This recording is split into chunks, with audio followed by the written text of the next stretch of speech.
Hello दोस्तों, मेरा नाम है शशिकांत और मैं हूं आवर ट्यूटोरियल से। आज की वीडियो में हम बात करने वाले हैं कंप्यूटर नेटवर्क्स के बारे में। इनफैक्ट ये एक पूरी सीरीज़ होने वाली है जिसमें कंप्यूटर नेटवर्क्स और उससे रिलेटेड टॉपिक्स को बहुत ही डिटेल में और बहुत ही सिंपल तरीके से, बहुत ही एंटरटेनिंग तरीके से डिस्कस करेंगे। So let's get started with what is network and what are it different types.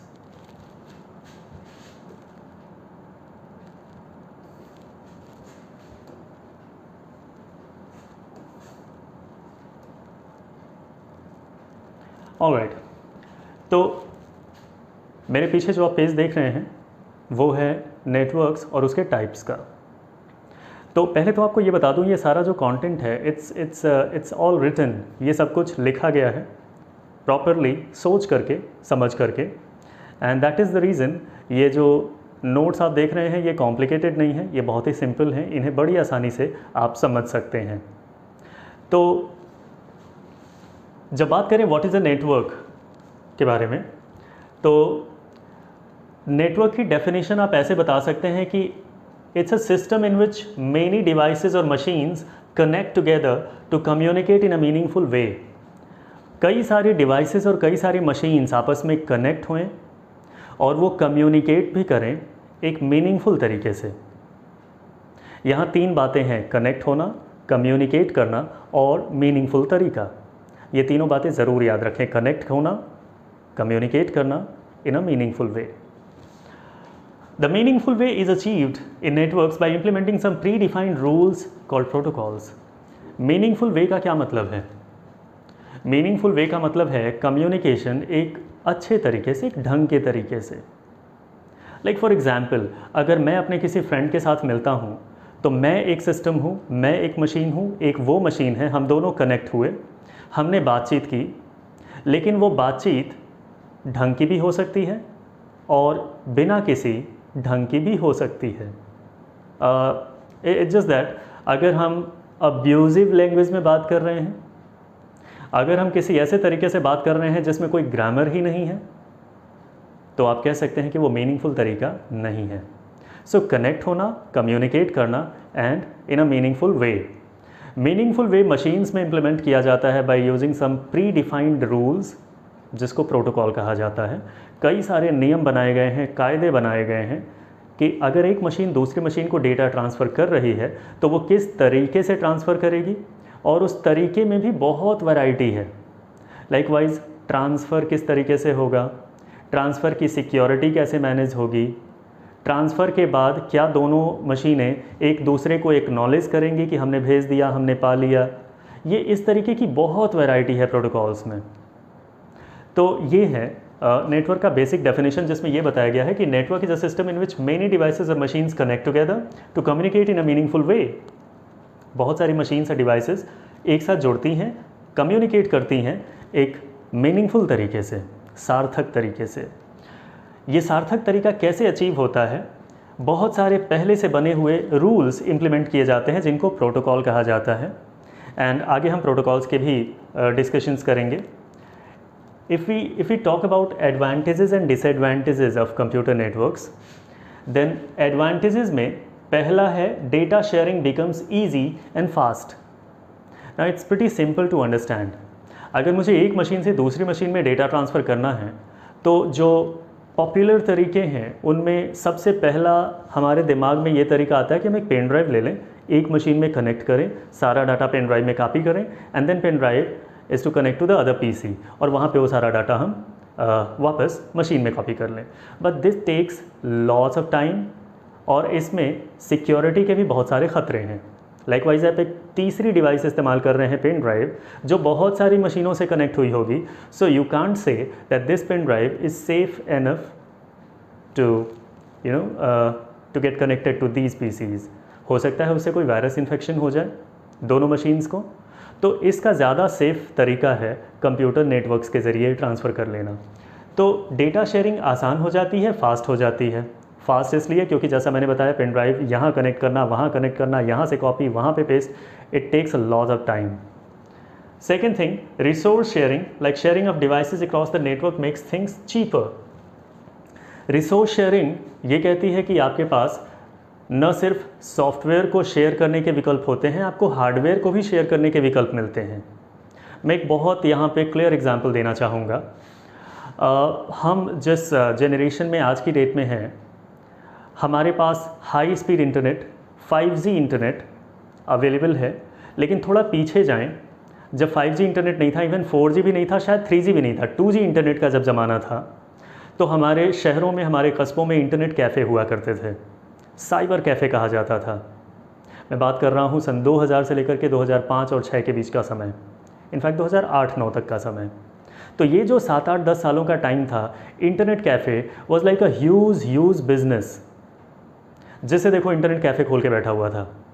Internet cafe जब हम विज़िट करते थे तो एक बड़ी इंटरेस्टिंग चीज़ ये देखते थे कि उन्होंने 10 मशीनें लगा रखी हैं कस्टमर्स के लिए, एक मशीन शॉप के ओनर ने खुद के लिए रखी हुई है, और उस पूरी शॉप में, उस पूरे इंटरनेट कैफ़े में सिर्फ एक प्रिंटर है, and that printer is connected with the machine of the owner. Shop का जो ओनर है उसने अपने कंप्यूटर से अपना प्रिंटर कनेक्ट किया हुआ है। बट इंटरेस्टिंग चीज़ ये होती थी कि जितने कस्टमर्स के कंप्यूटर्स हैं, उन सारे कंप्यूटर से भी अगर प्रिंट कमांड दिया जाता था तो यही प्रिंटर प्रिंट करता था। ये बड़ा पिक्यूलियर था उस ज़माने में समझना, ऑब्वियसली क्योंकि कंप्यूटर साइंस की और नेटवर्क्स की इतनी समझ नहीं थी। तो बहुत सारे लोगों के लिए बड़ा अमेजिंग सा काम था समझना इस बात को कि प्रिंटर यहाँ है, कनेक्ट इस मशीन से है, ये सारी मशीनों के प्रिंट आउट्स भी इसी प्रिंटर से कैसे आ रहे हैं। तो बाद में जब हम कंप्यूटर नेटवर्क्स और उसकी थ्योरीज़ और उसके कम्युनिकेटिंग प्रोटोकॉल्स और इन सारी चीज़ों को समझ गए, तो हमें समझ आया कि एक नेटवर्क सा बनाया गया है जिसमें कस्टमर्स के कंप्यूटर्स और ओनर का कंप्यूटर सब एक साथ जुड़े हुए हैं, और जो प्रिंटर ओनर के कंप्यूटर से जुड़ा है उसे शेयर कर दिया गया है थ्रू आउट द नेटवर्क। तो उस नेटवर्क में 10 मशीन्स हैं तो भी ये प्रिंटर उन 10 से कमांड ले सकता है। अगर 50 मशीनें होती तो ये प्रिंटर उन 50 मशीनों से कमांड ले सकता था। सो आप समझ सकते हैं कि एक ऐसा इंटरनेट कैफ़े जिसमें मुझे एक ऐसी व्यवस्था बनानी है कि 15 कंप्यूटर्स हैं, 15 कंप्यूटर से प्रिंट कमांड के ज़रिए प्रिंट हो सके, तो क्या मुझे 15 कंप्यूटर खरीदने पड़ेंगे, 15 प्रिंटर्स खरीदने पड़ेंगे? नहीं, मैं एक प्रिंटर खरीदूंगा और उसी नेटवर्क में वो कनेक्ट होगा जिस नेटवर्क में 15 की 15 मशीनें कनेक्टेड हैं। So this way you can understand कि हमने 15 के बजाय सिर्फ एक प्रिंटर लगाया, 14 प्रिंटर्स का खर्चा बचाया। और ये तो एक एग्जाम्पल है प्रिंटर शेयरिंग का।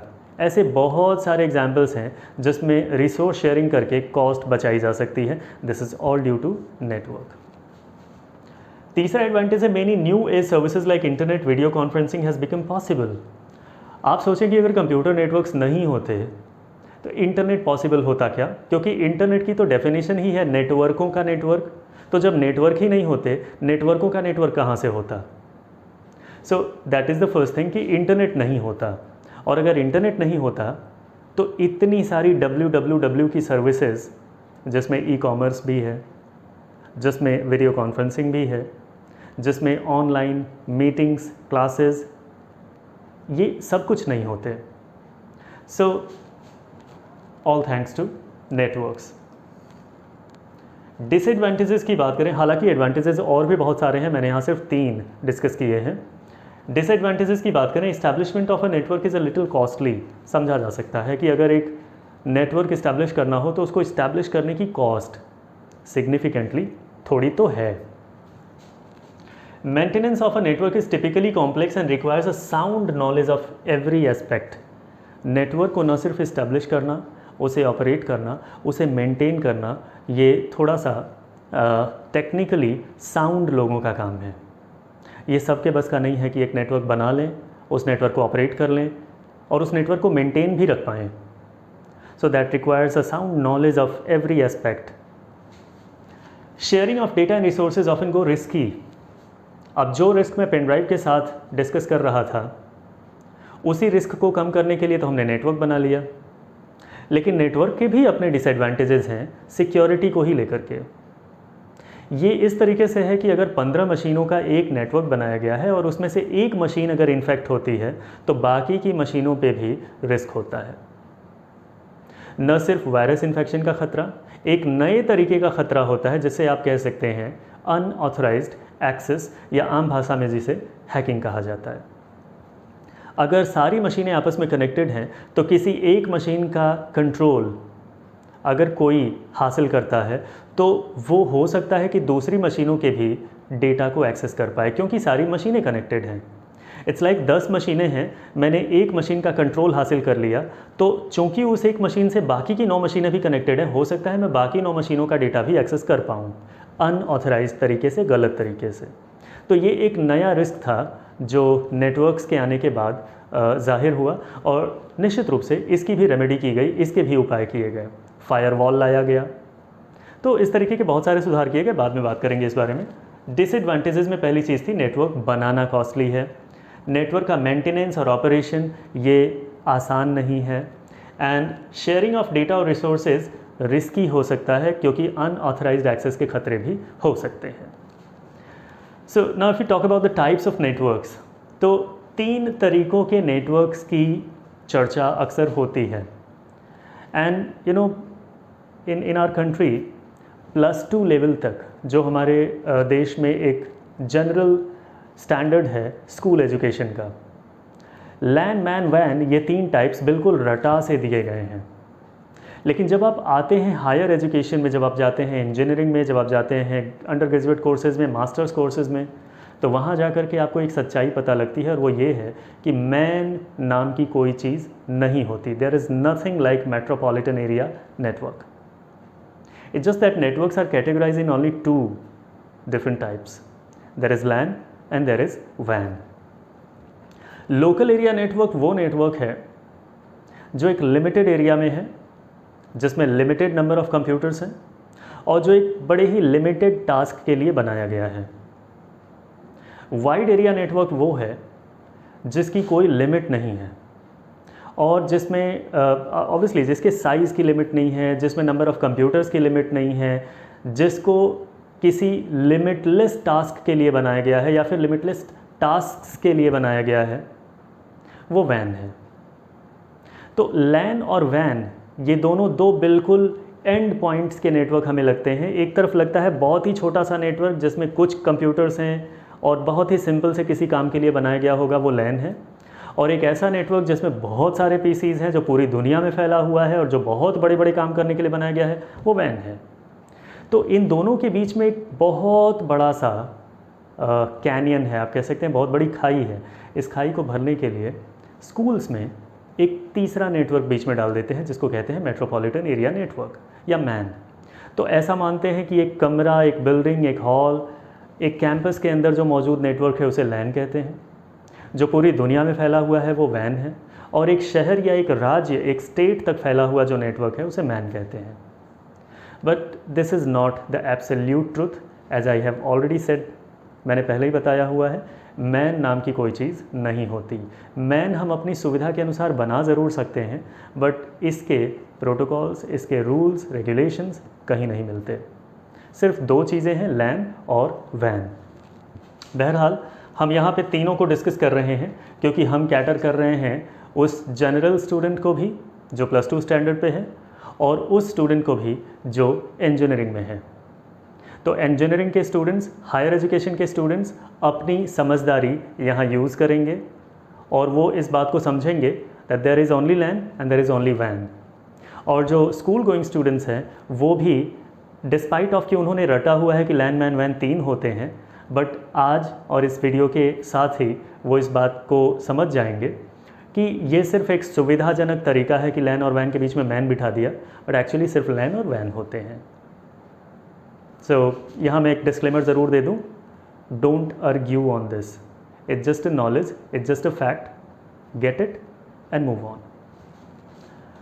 सो LAN, a network that is spread over an area of a room or a floor or a building or a campus can be regarded as a LAN। हमने पहले ही बात कर ली। एक रूम, एक floor, एक building, एक campus, इसमें फैला हुआ जो नेटवर्क है वो एक LAN है। LAN जो है वो बनाए जाते हैं इंडिविजुअल्स के द्वारा to operate the network services to a local area. एक कम एरिया में, एक लोकल एरिया में कोई टास्क परफॉर्म कराना है तो उसके लिए लैन्स बनाए जाते हैं। किसके द्वारा? इंडिविजुअल्स के द्वारा। आप भी बना सकते हैं, मैं भी बना सकता हूँ, हम सब बना सकते हैं। For example, a college can have a LAN of some PCs, a hospital can have a LAN of some PCs, a railway station can have a LAN of some phones or PCs connected to a Wi-Fi router. So these are some of the examples of how a LAN is established and how a LAN is used.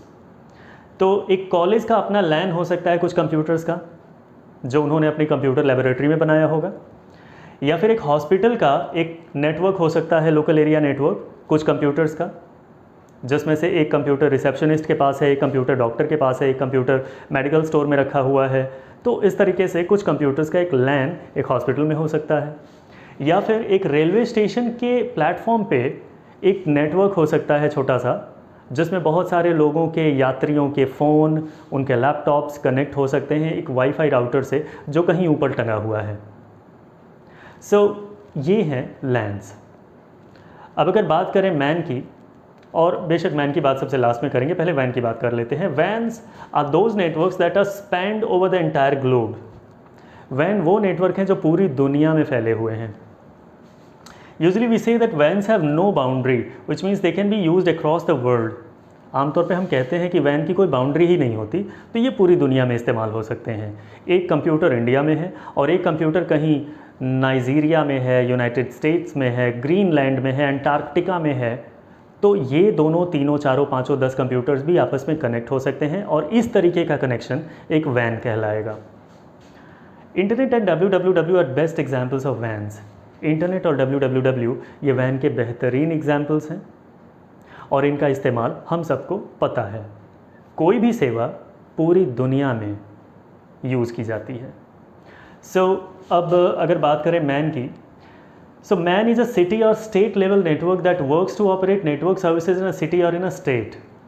जैसा मैंने आपको पहले बताया, सुविधाजनक तरीके से एक बीच में नेटवर्क लगा दिया गया कि एक शहर या एक राज्य तक फैला हुआ जो नेटवर्क है वो मैन कहलाएगा। तो कई ऐसे काम हैं जो शहर तक ही सीमित होते हैं या राज्य तक ही सीमित होते हैं। For example, city wise cable TV network the best example of a man. अब अगेन हम जिस जनरेशन में हैं, हमारे पास इंटरनेट टीवी आ चुका है, या फिर अभी कुछ सालों पहले चले जाएं तो हमारे छतों पे छोटी छतरियां हुआ करती थी जिनके ज़रिए सैटेलाइट से डायरेक्ट टीवी कनेक्शन हमें मिल जाया करता था। बट उससे भी कुछ साल पीछे चले जाएं, अबाउट 10 to 15 ईयर्स बैक, तो हमने एक दौर देखा था जब हमारी कॉलोनीज़ में, हमारे मोहल्लों में डिश टीवी चैनल्स पहुंचाए जाते थे through cables. Cable network operators हुआ करते थे, उन्हें मंथली कुछ पैसे दिए जाते थे, एक सब्सक्रिप्शन लेनी पड़ती थी और वो अपने ऑफिस से एक केबल हमारे घर तक पहुंचाते थे और उस केबल के थ्रू हमें सारे चैनल्स देखने को मिलते थे। तो उस दौर में उन्होंने जो केबल टीवी नेटवर्क सेटअप किया था, डू यू थिंक कि पूरे देश को एक ही केबल टीवी ऑपरेटर्स हैंडल कर रहा था? नहीं, हमारे शहर का एक केबल टीवी ऑपरेटर था जो सिर्फ हमारे शहर को हैंडल कर रहा था। हमारे नेबरिंग सिटी में भी एक केबल टीवी नेटवर्क होगा, एक या दो हो सकते हैं, मल्टीपल हो सकते हैं, जो मोहल्लों में अपना अपना केबल टीवी नेटवर्क चला रहे थे। तो ये एक कमरे से बड़ा था, एक बिल्डिंग से बड़ा था, लेकिन ग्लोबल भी नहीं था, इसलिए इसे मैन की कैटेगरी में मान लिया गया। और एक और एग्जाम्पल अगर डिस्कस करें, cellular network spread over an entire state are also MANs. Possibly आपको ये बात पता हो, और मे भी आने वाले वीडियोज़ में हम इस बारे में और डिस्कशन करेंगे।